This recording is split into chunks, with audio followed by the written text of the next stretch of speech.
Eric Liebenhagen here, guiding you down the path to true financial harmony. Today I want to talk to you about how profit works in a crisis or really any other recession, right? And the first thing we want to address is it really time during either a recession, whether it's the global pandemic or, from 2020 or any other recession that we might be having by the time you're viewing this video, is it really time to be talking about profit during such a massive downturn? And the answer to that is yes, most definitely it's time now, more important than ever. But why? Why is it important right now? Because during, let's say, the pandemic, the global pandemic in 2020, I saw two different scenarios really playing out. A lot of business owners were burning through cash reserves and taking on new debt, especially if they didn't have reserves in the first place, trying their hardest to continue kind of quote unquote business as usual, right? That's not worked out well for many of them.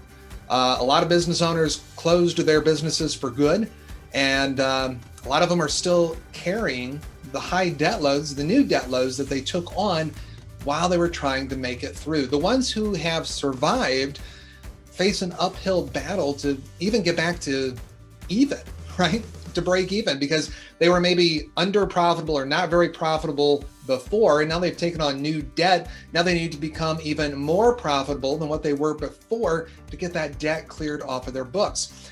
There are a select handful of business owners with a completely different story, including several of my independent optometrist clients and other clients who utilized their cash reserves that we helped them, most of them, build, and they utilized them in a smart way. They made tough decisions to either cut back or right-size their practice for a short time, and they weren't feeling the need or the panic to increase their debt loads. So what makes those handful of small business owners different?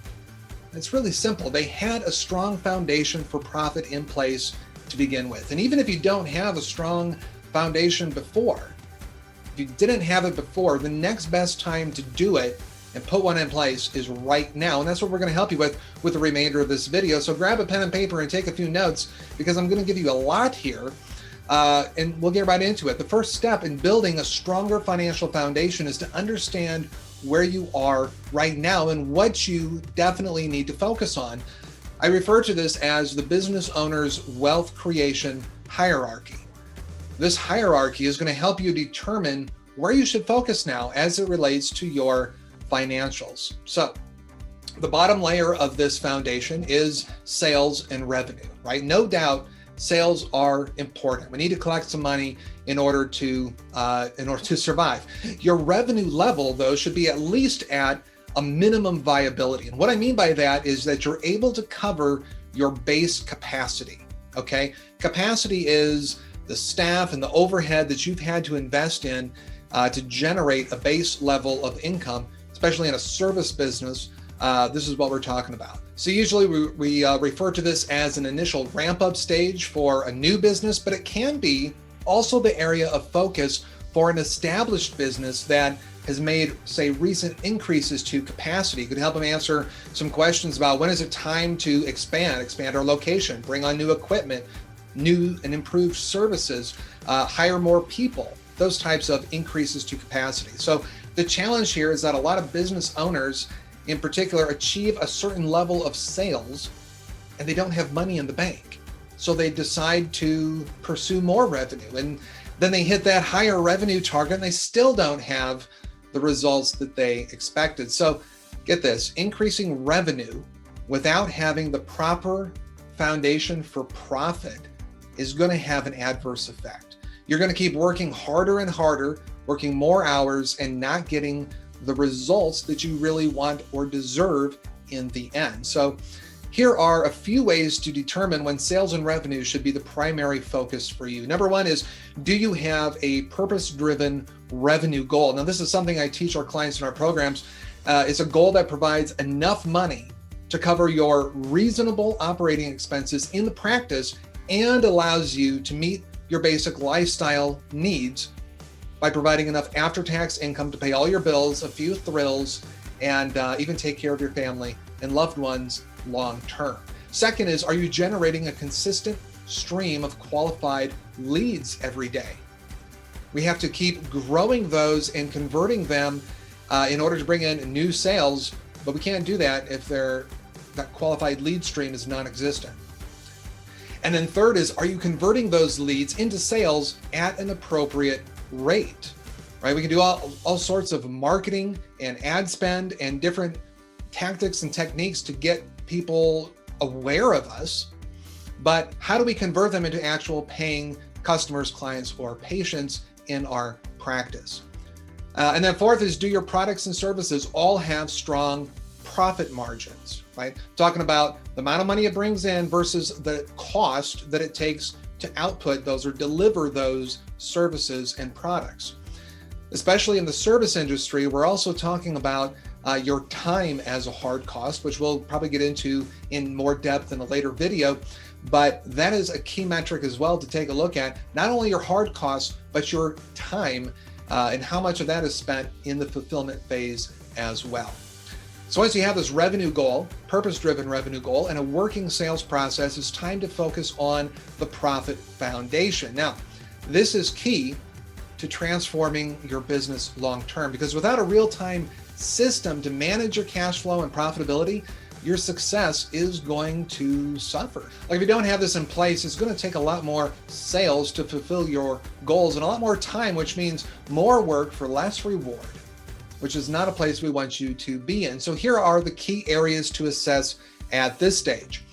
Does your income statement, or sometimes called a profit and loss statement, show a net profit at the end of the year? And here's the kicker, and is there extra cash in the bank as a result, right? We run across this all the time where we have clients showing a nice, healthy paper profit on their financials at the end of the year, and then they wonder where all the money went. So we need to make sure that we have both results, right? Nice profits, and we know where the money's at. Next thing to address is, do you consistently have enough cash on hand to pay your bills when they are due? You know, in a system like the one we teach, a real-time cash flow management system, not having enough cash on hand to pay your bills is a sure sign. It's almost like your business talking to you or screaming at you in some cases, giving you instant feedback that something is wrong and needs attention now rather than later. Third, do you consistently have enough cash on hand to make your required estimated tax payments? So this is the thing that we're big on and have always been big on, is cash flow to pay whatever level of estimated taxes is required. You know, it doesn't matter if you're a sole proprietor, partnership, or corporation, your business should be generating enough cash to pay the taxes that it is generating itself. Whether those taxes are generated on your personal return, as is the case with, say, a sole proprietorship, a partnership, or an S corporation, you know, the pass-through entities, or whether it's a C corporation, which pays its own taxes on its own tax return apart from your personal. Fourth, do you have 3 to 6 months of operating expenses saved in a separate bank account right now? Keyword there is separate. It's not all sitting in the same account where all of your income's coming in and all of your expenses are going out, and it's just a constant revolving door, right? We want to have that emergency fund or that cash reserve in a separate bank account. And you know, this is really the key to how a lot of our clients had weathered the past recessions, because you know, it doesn't matter where we're at now, how good or bad things are. The next recession, if we're not in it as you're viewing this video, is right around the corner, right? It's going to come, like a lot of people tell us, every 8 to 12 years. Whatever the case, it's going to come. There is going to be a downturn. It always kind of balances out or kicks us back a little bit before we can go up again. So this is really important, and I want to make sure to get that across to you.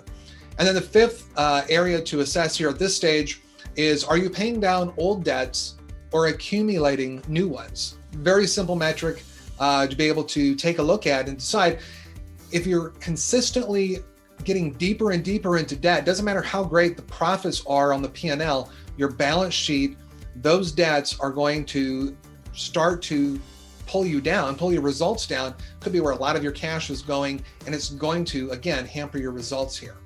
So the third stage here that we want to look at is profit acceleration. The concept here is really simple, right? Only focus on accelerating profits once you have a working model from the first two steps. This is a tried and true method to scale your business, okay?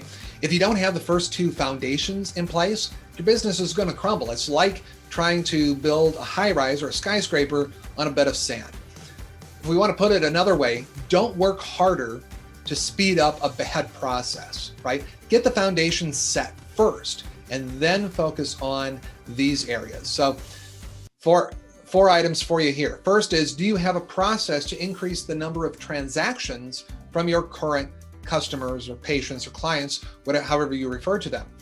If you don't, it's worth taking a look into, because this is a sure way. A big percentage of your annual growth should come from your existing database, your existing patient or client base.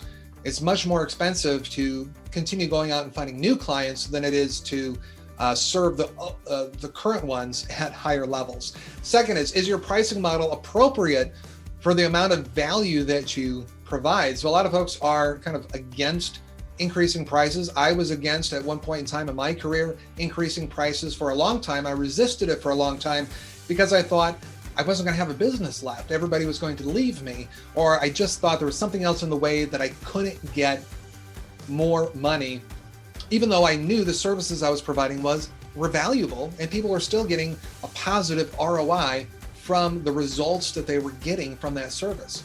So this is something you don't want to write off right away. It's something you definitely want to take a look at and have some help analyzing in your process as well. Third is, are your operating expenses the same or less than other fiscally elite companies?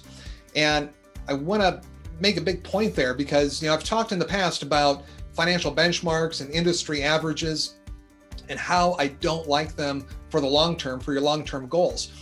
Notice that I say that we're comparing to other fiscally elite companies, not the averages that pull in the worst and the best and mix them all together and spit out the true average, right?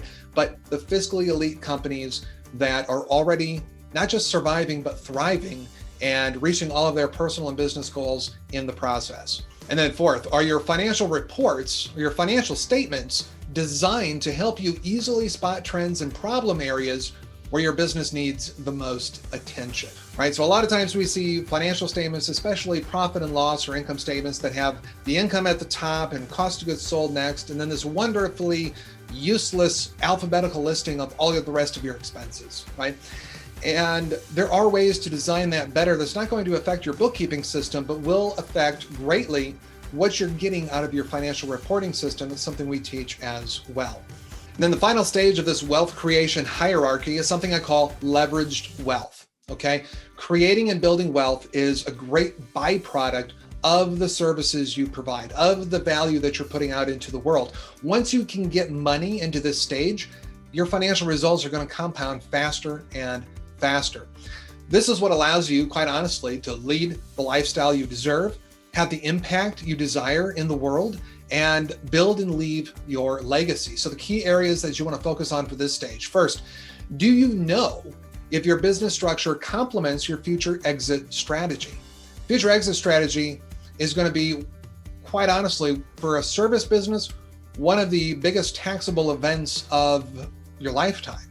And so you want to make sure that the structure you've chosen, both not just from a tax and financial standpoint, but also from a legal standpoint, helps you achieve what you want to accomplish there, whether it's grooming somebody to take over the practice, selling to them, selling outright, or whatever your exit strategy is. Second here is, does your investment plan meet your needs for current tax breaks and long-term investment growth? Or on the other side, are you consistently shoveling money into, say, a retirement plan that is not optimized, not invested well, and perhaps after all the fees and other things and returns that you're getting and inflation, maybe benefits the person who sold you the plan more than it does you. So you want to make sure you understand this and take a look at it. Third, do you understand how your investments are taxed? So this would be in qualified retirement plans or any type of retirement plans and any other long-term savings or investment accounts or goals that you may have. Over the long haul, we see a number of things, including fees, inflation, and taxes really bite into the returns that those investments are generating, which really slows down the compounding effect and can really leave you shorthanded when it comes time to either retire or live off of more of that passive income than what you're doing now, so you can stop trading time for dollars.